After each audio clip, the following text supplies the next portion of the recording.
Magandang araw po sa ating lahat. Muli, ito po si Pastor Eugene na bumabati sa inyo at humihingi ng pagpapala para sa ating lahat sa ating pagtalakay ng napapanahong paksa na pinamagitan kong He is Risen, the redemptive benefits of the Passover. Siya ay bumangon na, ang nakakatubos na benepisyo ng Paskwa o Passover. So, ano ito? At yan po yung ating pag-uusapan, ng kahalagahan ng pagbibigay ng ating Panginoong Hesus ng kanyang buhay, ang kanyang kamatayan at pagbubo ng kanyang dugo sa krus ng Kalbaryo at ano ang benepisyo nito sa ating katubusan, sa ating kaligtasan, sa ating ngayon, sa ating magpakailanman. At yan yung ating pag-uusapan. He is risen, the redemptive benefits of the Passover. So, ang panahon ngayon ay Kwaresma, mahal na araw, Easter sa iba, ito yung kanilang sinasabi. At napapanahon na pag-usapan yung kanilang tinutukoy at kanilang tradisyonal na pinagdiriwang sa mga panahong ganito. At yun yung dahilan kung bakit naisip ko na pag-usapan din natin ito. At ano ang kahalagahan ng historical at biblical na kamatayan, paglilibing at pagkabuhay muli ng ating Panginoong Jesus. So 1 Corinthians 5 verse 7, cleanse out the old leaven, that you may be a new lump, as you really are unleavened, for Christ, our Passover lamb, has been sacrificed. Nandito ang pagtuturo at pagpapaalala ng Apostol Pablo tungkol sa pag-iingat na nararapat sa ating mga sarili, sa ating mga paglalakad. Ang leaven dyan o libadura ay inihahalin tulad sa kasalanan o sa pagiging mapagmataas. At ating linisan yung ating mga sarili mula dito dahil tayo ay walang mga libadura o dapat wala ng kasalanan dahil ang Kristo, ang ating Passover lamb, ang tupa ng Paskwa natin ay naialay na, naihandog na, namatay na. At syempre nabuhay na siya ulit.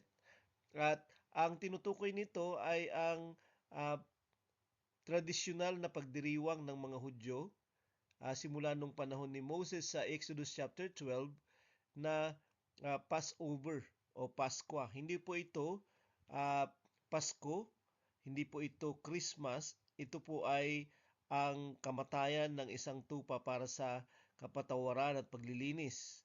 O kaya naman sa kaligtasan mula sa kamatayan at ito yung kanyang kanyang sinisignify. At siyempre sinasabi dito na si Kristo yung ating tupang handog sa Paskwa upang tayo ay mapatawad, upang tayo ay mailigtas sa tiyak na kapahamakan o kamatayan. At ating pag-uusapan kung paano ang Kristo ay naging tupa ng Paskwa natin sa kanyang pag-aalay ng sarili sa krus ng Kalbaryo. Sa Hebrews 10 verse 10, and by that will we have been sanctified through the offering of the body of Jesus Christ once for all. At tayo ay pinapaging banal sa pamamagitan ng paghahandog ng katawan ng Panginoong Hesukristo para sa lahat. At minsan lang para sa lahat. Dati kasi ay taon-taon o kaya naman ay araw-araw kapag nagkakasala yung mga tao ay kinakailangan silang malinisan sa pamamagitan ng paghahandog ng tupa, hayop na kakatayin, isang walang kasalanan para sa kapakanan ng nagkasala upang maipanumbalik sa paningin ng Diyos ang kabanalan sa Kanya. Ito yung nagpapabanal sa Kanya, ang paggawa niya nito. At ito ay ginawa para sa lahat ng ating Panginoong Yesus. Kaya nga, dahil sa kanyang paghahandog ng kanyang sarili sa krus, ay pwede na tayong magkaroon ng kabanalan. Sa verse 14, for by a single offering, once for all, di ba? Sa isang paghahandog, He has perfected for all time those who are being sanctified. Ginawa niyang sakdal sa lahat ng panahon ang mga pinapaging banal sa pamamagitan ng isang paghahandog. At yun yung paghahandog ng kanyang katawan, yun yung kanyang kamatayan sa krus, ang kanyang crucifixion. Ito ay pagpapabanal sa atin, pagpapasakdal sa atin sa lahat ng panahon. Ibig sabihin, wala tayong anumang kasakdalan dahil sa ano pa mang magagawa natin sa paningin ng Diyos, kundi sa pamamagitan ng paghahandog ng Panginoong Yesus. Kaya nga, kinakailangan nating maintindihan itong paghahandog niya na ito na minsan para sa lahat ng panahon, para sa lahat ng uri ng kasalanan at kaligtasan ay ginawa niya para sa atin. Okay, so paano natin ito mailalapat sa ating mga sarili? Paano natin ito mapapakinabangan upang tayo din ay magkaroon ng kadalisayan, kasakdalan sa lahat ng panahon for all time. At dahil tayo ay umasa sa kanyang handog at tayo ay nasa proseso ng pagpapabanal. Mahalaga po ito na maintindihan natin kasi pwede nating maintindihan o kaya tanggapin o paniwalaan na siya ay namatay, inilibing, nabuhay ulit, pero kinakailangan nating mai-apply sa ating mga sarili ang mga katotohanan ito upang tayo ay makakuha ng kapakinabangan ng kanyang ginawa. Single offering, perfection for all time for those who are being sanctified. So, He is risen, the redemptive benefits of the Passover. Hindi lamang ito doktrina na kinakailangan nating paniwalaan. Hindi lamang ito kwento na dapat nating inaalala. Ito ay dapat ating ina-apply sa ating mga sarili upang ang mga benepisyo nito ay ating matanggap. At ang benepisyo niya ay para sa ating katubusan. Tingnan natin ang nangyari sa Exodus chapter 12. Noong ang Israel ay nasa pagkaalila sa Egypt at ang Diyos ay nagdalang habag dahil sa kanilang pagtawag, pagtangis, dahil sa kanilang mga Panginoon doon. At pinapahirapan sila at nagpadala siya ng isang propeta sa katauhan ni Moses. At si Moses ay makikipagtunggali, di ba, para sa mga kaluluwang ito upang sila ay mailabas mula sa Egypt, mula sa kahirapan, mula sa kasalanan, sa ibang Diyos, at sa pagkaalipin patungo sa kalayaan ng pagsunod at pagsamba sa Diyos sa ilang. At nagpakita ang Panginoon ng hindi lamang gilas niya, hindi lamang kapangyarihan niya, kundi ng kanyang kaparaanan dito upang ang kanyang bayan ay ilabas at makilala nila siya. Kasi habang natili sila sa Egypt ay hindi nila kilala ang Diyos. At 10 salot ang kanyang ibinigay sa kanila, ipinakita sa kanila. Pinagdusahan ng Ehipto ang pang-aalipin niya sa mga piniling bayan ng Diyos. Kahit na sa kalagayan na hindi sila nakakakilala sa Diyos o kaya naman hindi sila sumusunod sa Diyos. At yung pang-10 ay ang kamatayan ng lahat ng mga panganay, hayop man o tao. Pero merong solusyon ang Diyos upang ang sangbahayan ng mga Israelita ay hindi sila mapasali na mamatayan ng kanilang mga panganay. At dito kanyang ilalatag ang proseso ng kaligtasan nila. At ito ay yung Pasko nga o Passover.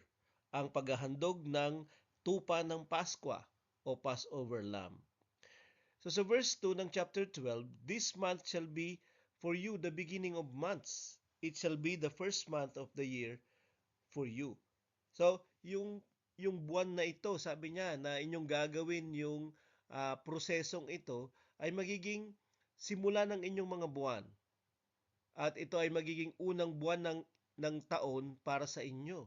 So para bang merong reset na ginagawa ang Panginoon kapag kanilang gagawin, kanilang didependehan para sa kanilang kapatawaran at kaligtasan, para sa kanilang buhay na walang hanggan, ang Paskwa na tinatawag dito.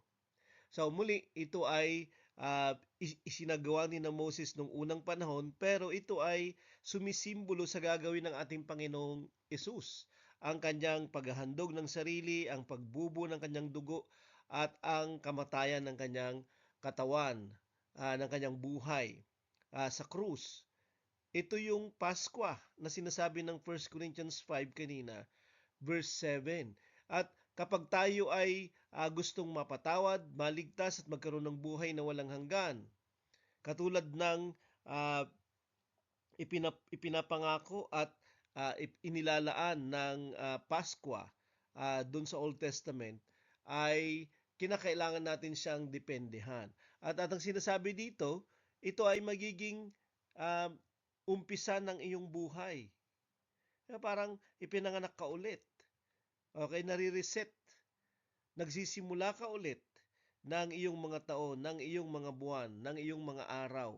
'Di ba sa paningin ng Panginoon ay nagsisimula yung buhay ng isang tao kapag siya ay dumidepende sa tupa ng Pasko para sa kanyang kapatawaran, para sa kanyang kaligtasan at buhay na walang hanggan. Sa verse 3, tell all the congregation of Israel that on the 10th day of this month, every man shall take a lamb according to their fathers' houses, a lamb for a household.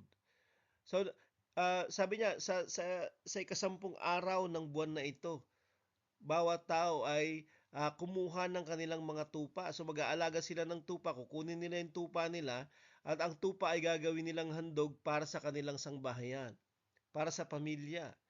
So, ang kaligtasan kapag tinanggap natin ay nagkakaroon ng benepisyo yung buong family natin. Kung hindi pa man sila saved, ay nagkakaroon sila ng proteksyon dahil sa pamamagitan natin na dumipende na sa tupa ng Pasko, sa kaligtasan na ibinigay ng Panginoong Hesus. At yung ikasampung araw ng buwan, sabi niya, pimili kayo ng isang tupa. Tapos, kakatayin nila kapag nakapili na sila para sa kaligtasan, kapakanan ng kanilang sangbahayan. This is a family na affair. Hindi lamang pansarili ito kasi pwedeng makaapekto ito sa mga mahal natin sa buhay kapag tayo ay naligtas. Ang hindi lamang kaligtasan kundi pagpapala ay nasasali sila. Sa verses 5 to 6, your lamb shall be without blemish. Dapat walang batik, walang dumi, walang dungis ang iyong tupa. 'Di ba? Parang walang kasalanan. Ang Panginoong Hesus ay ganoon din.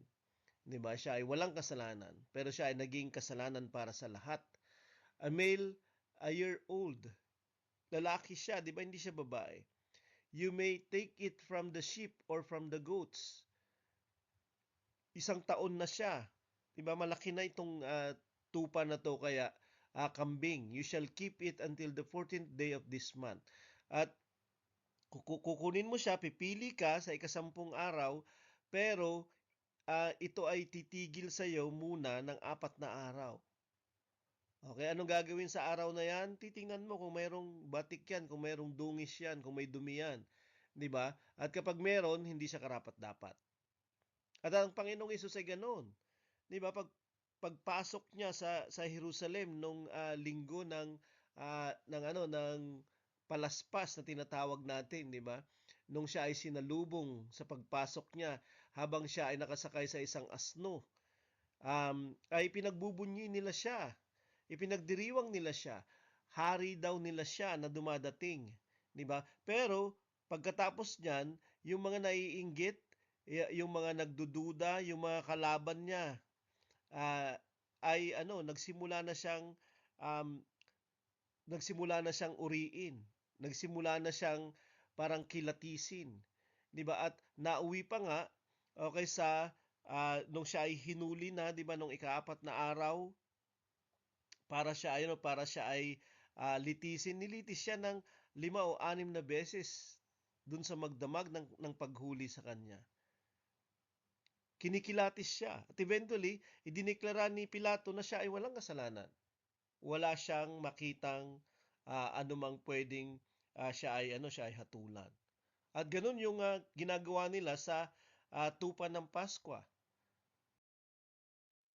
The difference between safety and loss would not be morality, ethnicity, or social status.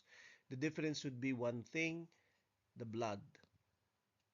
Okay? Yung kaligtasan at kawalan ng kaligtasan ay hindi dahil sa ikaw ay napakabuti, o kaya naman ikaw ay Hudyo, o kaya naman ikaw ay laya, hindi ka alipin.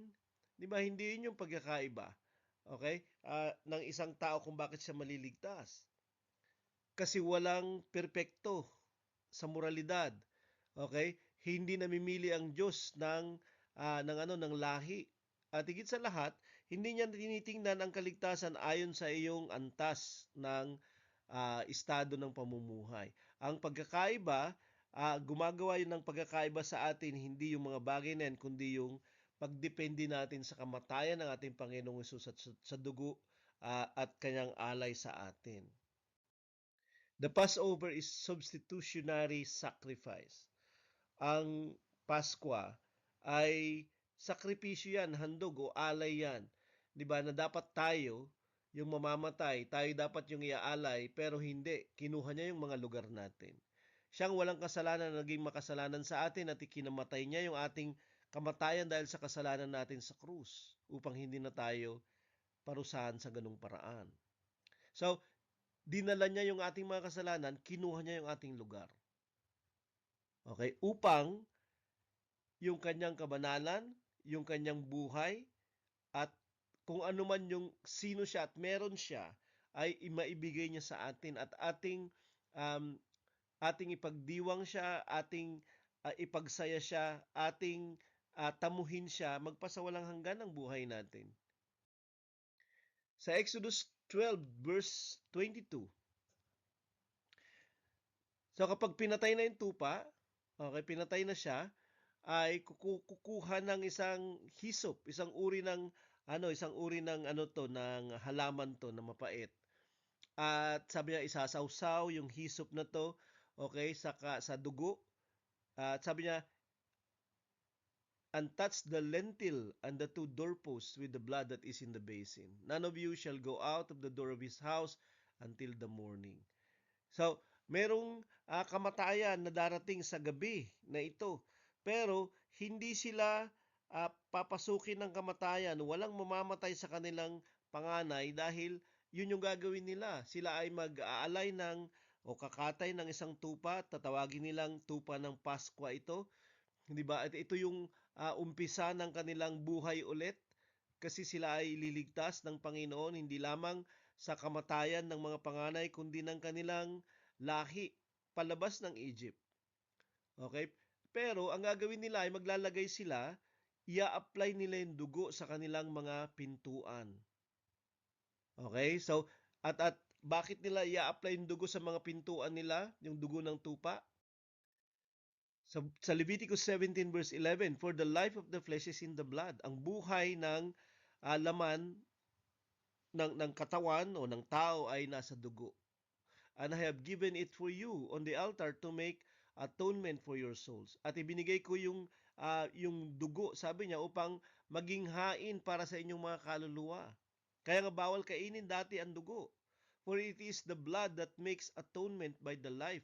Ang dugo ang nagbibigay ng handog para sa buhay. So, nung inihahandog ng Panginoon yung kanyang buhay, partikular na binabanggit ang dugo. 'Di ba na nabuhos. Hindi lamang tumulo, hindi lamang pumatak, nabuhos. Kasi ang buhay niya ay nakalaan at ang buhay niya ay sagana para sa atin kasi ang buhay ay nasa dugo. Okay? Bakit niya ibinuhos yung kanyang buhay, isinakripisyo yung kanyang buhay, yung dugo ay nabuhos mula sa kanya dahil tayo ay mga patay dahil sa kasalanan. Wala tayong buhay sa espiritual na pananalita. At tayo ay binibigyang buhay ng dugo ng Panginoong Hesus. 'Di ba?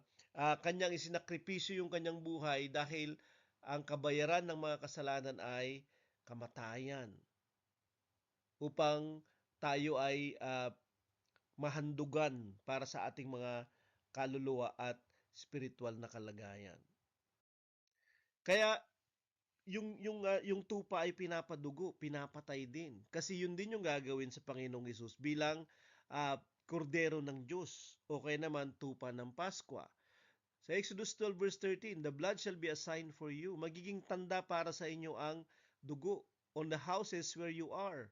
Kung nasaan kayo, anong bahay, kung nasaan kayo. And when I see the blood, I will pass over you. And no plague will befall you to destroy you when I strike the land of Egypt. Walang salot. Sabi niya, nababagsak sa inyo, nasisira sa inyo kapag aking sasaktan ang lupain ng Ehipto. At kapag nakita ko yung dugo na nakapahid, 'di ba? Ay lalampasan ko kayo. So, yung ano yung pintuan na mayroong dugo, 'di ba? Ang pagkakaiba ng kaligtasan at kapahamakan, ng buhay at kamatayan, 'di ba? Ng Israel at ng Egypt, ng mananampalataya at hindi mananampalataya. 'Di ba? Yung dugo ng tupa, saan siya naka-apply? Okay? Hindi sa upuan, hindi siya sa mesa, hindi siya sa kama, kundi saan? Sa pintuan. Okay, yung pintuan.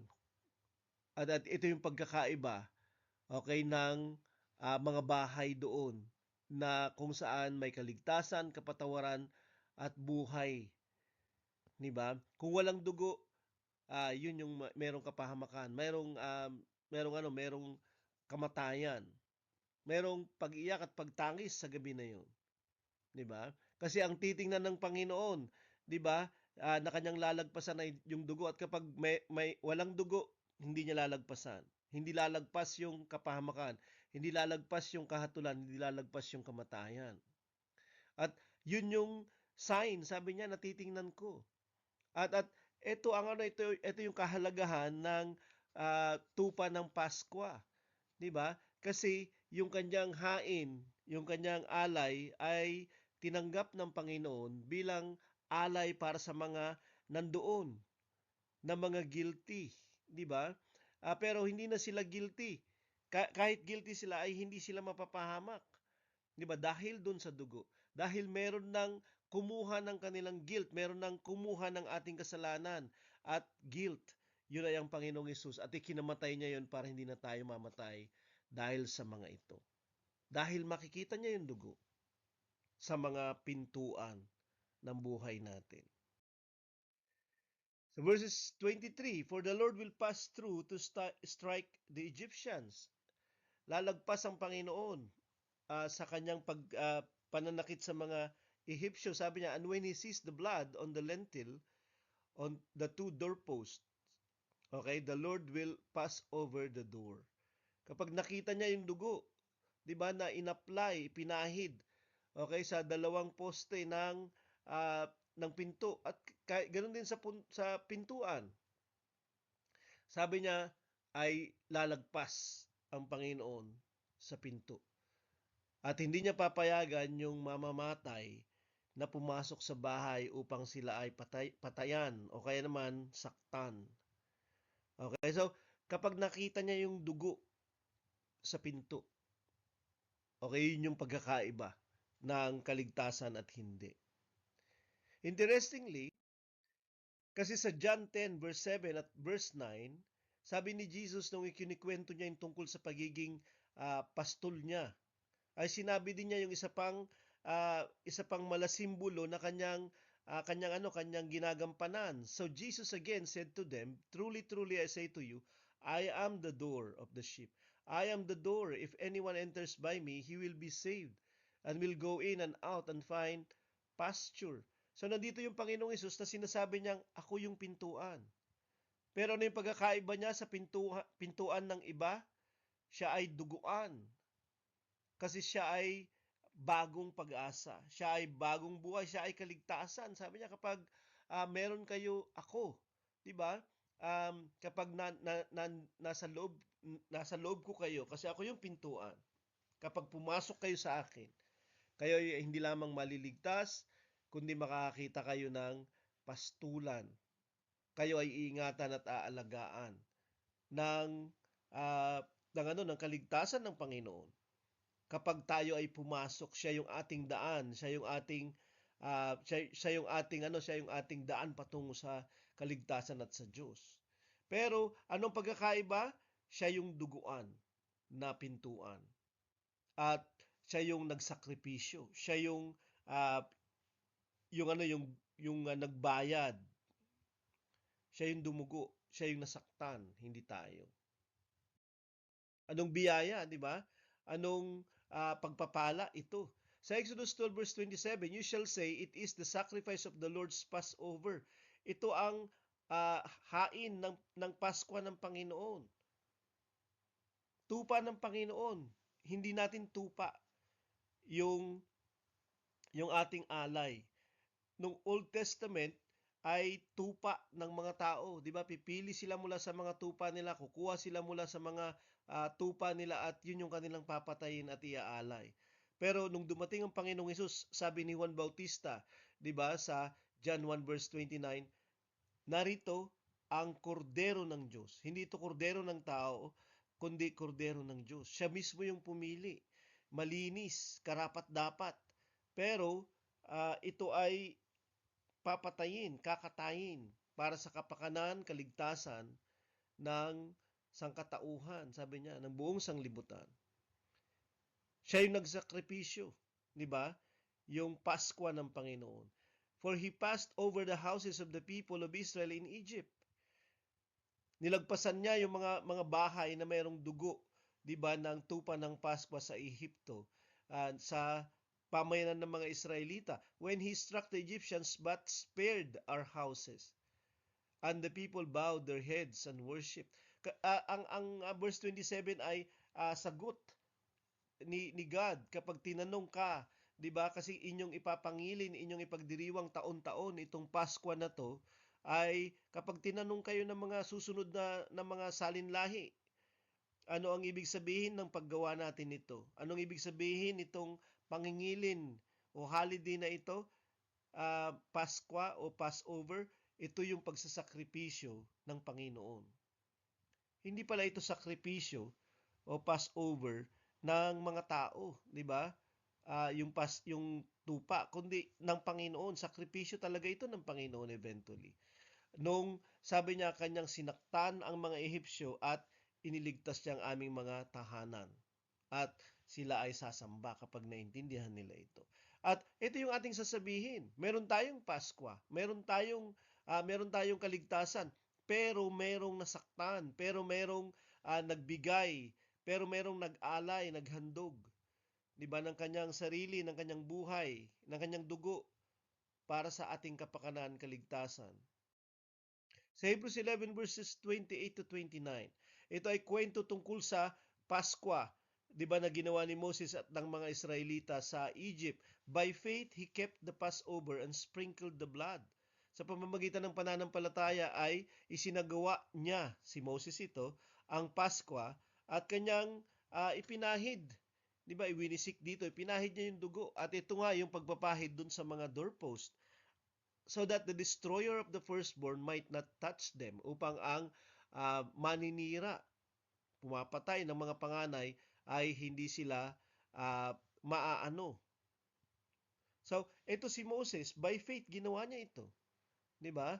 At ganun din tayo, gagawin natin siya itong pagsasagawa nito by faith. Paano natin isinasagawa by faith ang Passover? Upang sa gayon ay hindi tayo maparusahan, bagkus magkaroon tayo ng kaligtasan, upang tayo ay pagpalain, di ba? Upang tayo ay iligtas.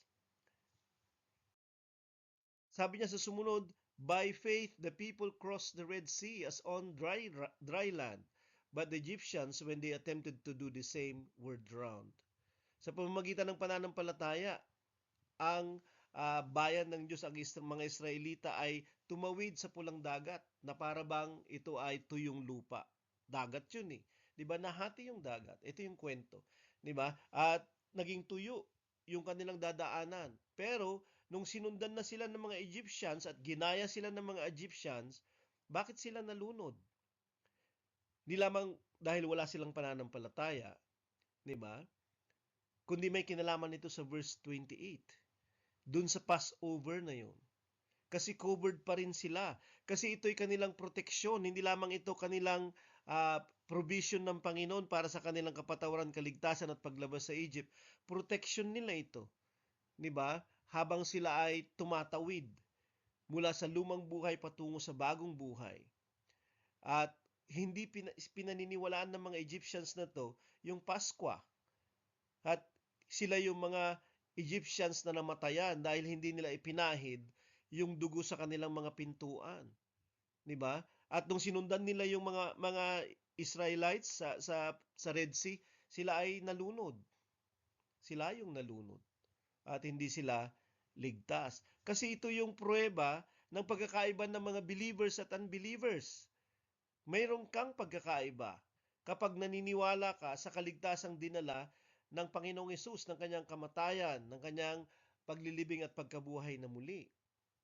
'Di ba? Eventually, itong Passover na to na mayroong kinalaman yung pagtawid nila sa pulang dagat ay kinikwento ni Apostol Pablo sa 1 Corinthians. Sa 1 Corinthians 10 verses 1 to 2, "For I do not want you to be unaware, brothers, that our fathers were all under the cloud, and all passed through the sea, and all were baptized into Moses in the cloud and in the sea." Ayoko na hindi kayo makaalam mga kapatid, sabi niya na ang ating mga magulang, yung mga Israelita sa Egypt, ay nasa ilalim sila ng mga ulap, sabi niya, at sila ay tumawid sa dagat, at yun yung Red Sea kanina, at sila ay nabautismuan doon ni Moses sa mga ulap at sa dagat. So, yung paghati pala ng tubig ng pulang dagat at kanilang pagtawid ay bautismo sa kanila yun. So, anong kinalaman ng bautismo na to dun sa Paskwa, dun sa kamatayan, 'di ba, ng tupa? Anong kinalaman niya sa bautismo, 'di ba? So, ibig sabihin, ang bautismo na to ay para sa mga mananampalataya, 'di ba? At merong epekto ito sa mga sumasampalataya. Kaya nga sinasabi natin na manampalataya sila sa Panginoong Hesus, na siya ay namatay at nabuhay ulit para sa kanilang kapatawaran, at siya ay nabuhay ulit para sa pagtanggap ng Panginoon sa kanila sa walang hanggang buhay, sa kanyang kaharian. Kinakailangan nilang nananampalataya sa ginawa ng Panginoong Hesus. Walang kwenta yung bautismo kapag hindi ka nananampalataya. Kaya nga ang binyag ng mga sanggol ay walang kapakinabangan kasi hindi sila nananampalataya. Katulad lamang ng mga Egyptians dito, 'di ba? Na yun pala yung kanilang ginagawa nung sila ay tumatawid. Kasi sila ay nananampalataya at yung Egyptians ay hindi. Bautismo, 'di ba? Nung tayo ay nabautismuhan, tayo ay inulubog sa tubig. Ano ang nito? Ano ang kahalagahan nito? At eventually nakatanggap tayo ng banal na espiritu, bagong buhay. Sa Romans 6 verses 3 to 4, "Do you not know that all of us who have been baptized into Christ Jesus were baptized into His death?" Tayong lahat na nabautismuhan kay Kristo Jesus, sabi niya, ay nabautismuhan sa kamatayan ni Jesus. "We were buried therefore with Him by baptism into death." Tayo din ay nalibing na kasama niya sa bautismo sa kamatayan niya. Nung namamatay si Jesus Christ sa krus, ang sangkatauhan ay dinadala niya doon. Kanyang nirerepresenta ang sangkatauhan sa kanilang kamatayan at kaparusahan. Hindi na sila mamamatay at mapaparusahan dahil sa sarili ng kasalanan. Siya na yung mamamatay para sa kanila. Kaya nga nung siya ay namamatay, ang sangkatauhan ay namamatay kasama niya. Kaya nga nung siya ay nalilibing at nung siya ay bumangon mula sa libingan after 3 days, yung sangkatauhan, yung malasimbolo niyang dinadala doon. Kaya nga, anong gagawin ng sangkatauhan para mai-apply niya, 'di ba, yung kamatayan, yung dugo, yung ginawa ng Panginoong Hesus, 'di ba, sa modernong panahon, wala nang pintuan ng mga tahanan natin, nalalagyan natin ng dugo, 'di ba? A-apply natin yung dugo upang makita na tayo mananampalataya. Subalit, magpapabautismo tayo. At kapag nagpapabautismo tayo na mayroong pagsampalataya sa ginawa ng Panginoong Hesus, kamatayan, yung kanyang dugo ay pantubos ng ating mga kasalanan sa atin, tayo ay nagkakaroon ng paglilibing ng lumang buhay. Di ba yung mga makasalanan katulad ng mga Egyptians ay namatay at nalunod. Ang ating mga kasalanan ay nilulunod at hindi na sila makikita pa. At tayo bumabangon sa bagong buhay. Yung pala yung ibig sabihin ng pag-apply na ito sa ating mga sarili ng dugo ng Panginoon. Katulad ng pag-apply nila dati upang sila ay huwag mapahamak sa kanilang mga pintuan. Yung pintuan ng buhay natin ay inapplyan na natin. Pero minsan lang yon nung tayo nagsisimula. Paano siya magpapatuloy? Sa Exodus 12 verse 28, Then the people of Israel went and did so, as the Lord had commanded Moses and Aaron, so they did. So, kanilang ginawa. Hindi lang nila sinampalatayanan, in-apply nila. Hindi lang nila pinag-aralan, in-apply nila. Hindi lamang nila ginugunita. 'Di ba yung Paskwa, in-apply nila sa kanilang sarili at sa kanilang mga buhay, sa kanilang mga uh, tahanan. Paano natin i-apply? Sa pamamagitan ng bautismo, hindi na may pananampalataya, hindi lamang sa bautismo. Sa Hebrews 12 verse 24, and unto Jesus, the mediator of a new covenant, unto the sprinkled blood that speaks a better word than the blood of Abel, sabi niya dito. So, ang tagapamagitan ng bagong tipan ay si Jesus. 'Di ba na nagbubo ng kanyang dugo, na nagsasalita ng mas mabuting mensahe kaysa sa dugo ni Abel. Ano yung mensahe ng dugo ni Jesus? 'Di ba? Kaligtasan, kapatawaran, buhay na walang hanggan. Ito yung bagong tipan. Dala ni Moses yung lumang tipan. Ang namatay doon ay tupa. Dito ay ang Panginoong Hesus. 'Di ba? Na mayroong pangang koronang tinik. At ito ay sumisimbolo malamang doon sa lalaking tupa na ibinigay kay Abraham imbis na patayin niya yung kanyang anak. 'Di ba mayroong sungay yung lalaking tupa doon na sumabit doon sa mga sanga doon na sinasabi, 'di ba? At parang si Jesus nung siya ay mayroong corona, 'di ba? Siya yung tupa. Pero ang kanyang daladala ay bagong tipan, bagong buhay, mas mainam na dugo, mas mahinam na tipan, mas mainam uh, na relasyon. Sa 1 Peter 1 verses 18 to 19, knowing that you were ransomed, kayo ay tinubos from the futile ways inherited from your forefathers, yung mga kasalanan natin, nakatulad lang ng mga magulang natin. Tayo ay tinubos doon, not with perishable things such as silver or gold, hindi ginto at pilak ang pinantubos sa atin, but with the precious blood of Christ, like that of a lamb without blemish or spot.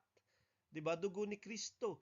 Hindi yung ating katanyagan, hindi yung ating kasikatan, hindi yung ating kayamanan, hindi yung ating karunungan o kaalaman. Hindi yun yung naging dahilan upang tayo pinili, upang tayo ay mapatawad, upang tayo malinis at bigyan ng kaligtasan. Subalit sa pamamagitan ng mahal na dugo ng Kristo, na katulad ng tupa ay walang batik at walang dungis. Yun yung pinantubos sa atin. Verse 20, He was foreknown before the foundation of the world, but was made manifest in the last times for the sake of you. Kilala na siya, bago pa man itatag yung sanglibutan, na siya yung mamamatay at pantubos. 'Di ba? Mula sa mga mali at mga makasalanang gawa natin, katulad ng mga magulang natin. Bago pa man itatag yung sanglibutan, ay alam na kung sino yung pantubos at alam na rin ng Panginoon na tayo'y babagsak sa kasalanan dahil sa mali nating pagpili. Pero nakalaan yung kanyang anak na tubusin tayo. Sa Revelation 7 verse 14, sabi dito, nung nakita niya yung mga karamihan ng mga tao dito na may mapuputing mga robes, sabi niya dito, these are the ones coming out of the great tribulation. They have washed their robes and made them white in the blood of the Lamb. Okay, bakit mapuputi yung mga damit nila, itong mga walang bilang na ito? Hindi ito yung 144,000, kundi yung nakita niya pagkatapos ng 144,000 na walang bilang. Sila yung mga nagsilabas mula sa dakilang kapigatian. Nagsipaglakad sila kasama ng Panginoon sa kaligtasan na binigay ng Panginoon sa kanila. Kahit may kapigatian, kahit may dakilang kapigatian, sila ay nakatawid doon. Paano nila nagawa yun?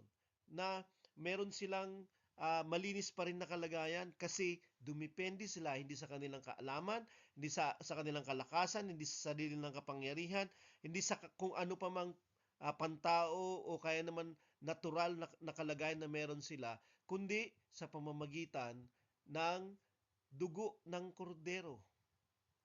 Sila ay nakalabas sa lahat ng tribulation. Dumidepende sila doon.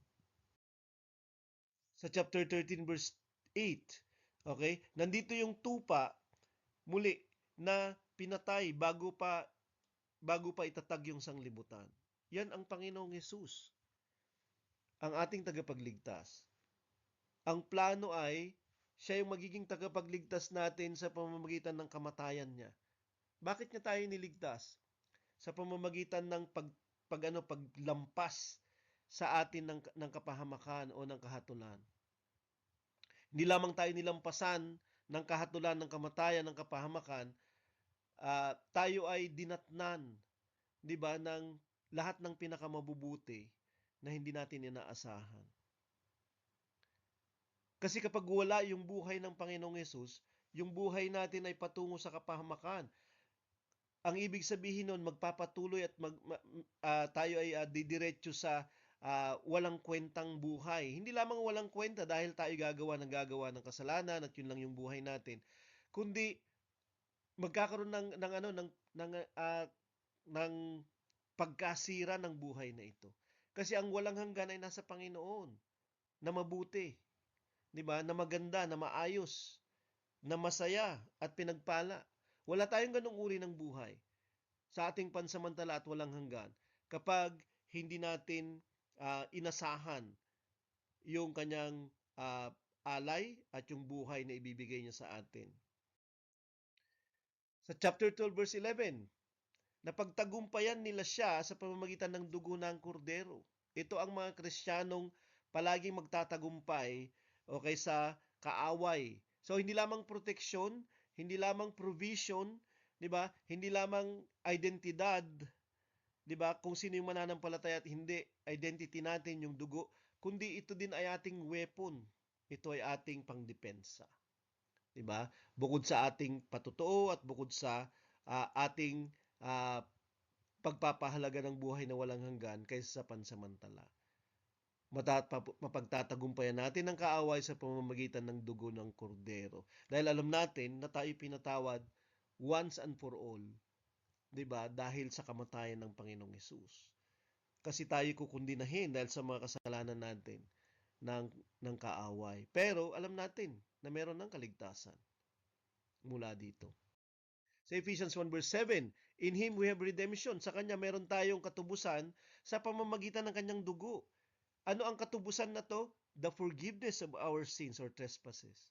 Dahil sa kayamanan ng Kanyang biyaya. Mapagbiyaya siya, di ba? At meron siyang maraming kapatawaran sa atin.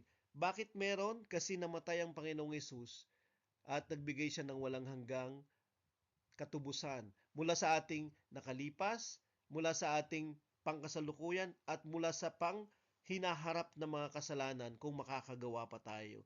Merong tiyak na kapatawaran habang humingi tayo ng kapatawaran, nagsisisi at nananampalataya sa Kanya.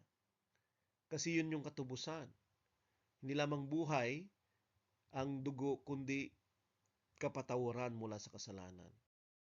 Sa 1 John 1 verse 7, but if we walk in the light, kapag tayo naglalakad sa liwanag, katulad niyang nasa liwanag, so maglalakad tayo sa liwanag ng Diyos, ng Panginoon, si Jesus. Kaya ibig sabihin, meron tayong fellowship sa Kanya. Meron tayong pakikipagkaisa sa Kanya. At kapag meron tayong fellowship sa Kanya, nandun tayo sa liwanag niya kasi malapit tayo sa Kanya. Kasi siya yung liwanag. At kapag meron tayong fellowship sa Kanya, meron din tayong fellowship sa Kanyang katawan, sa kapatiran, one another. At ano ang nangyayari kapag ganito? Malapit tayo sa Kanya, nasa Kanya tayo. The blood of Jesus, His Son, cleanses us from all sin. Mula sa lahat ng kasalanan ay pinapatawad, nililinis tayo ng dugo ni Jesus. Naglalakad tayo, di ba? Sa liwanag, sa isang malapit na relasyon, close relationship with God, at nagpapatuloy na nililinis niya tayo mula sa lahat ng kasalanan natin. Ito ang application ng dugo. Fellowship, communion, baptism, 'di ba? Pagsunod sa Panginoon. Magpapatuloy niya tayong lilinisan ng kanyang dugo. In-apply nila yung dugo. Hindi lang nila ito inilagay ah, sa mangkok, kundi kanilang in-apply sa kanilang mga buhay at mga bahay. Sa John 6 verses 53 to 54, unless you eat the flesh of the Son of Man and drink His blood, you have no life in you. Kapag hindi nyo kinain yung katawan niya at inumin yung kanyang dugo, sabi niya dyan, wala kayong buhay. At ang buhay na ito ay eternal life. At ang buhay na ito ay pag namatay, bubuhayin niya ulit. Pero, nagkakaroon ka ng buhay na ito kapag kinakain natin yung kanyang katawan at ininom natin yung dugo niya. At kailan natin ginagawa yon? Diba? Ginagawa natin yon doon sa komunyon. Tulad ng sinasabi niya sa 1 Corinthians 11. Do this in remembrance of me. So, verses 55 to 56, for my flesh is true food and my blood is true drink.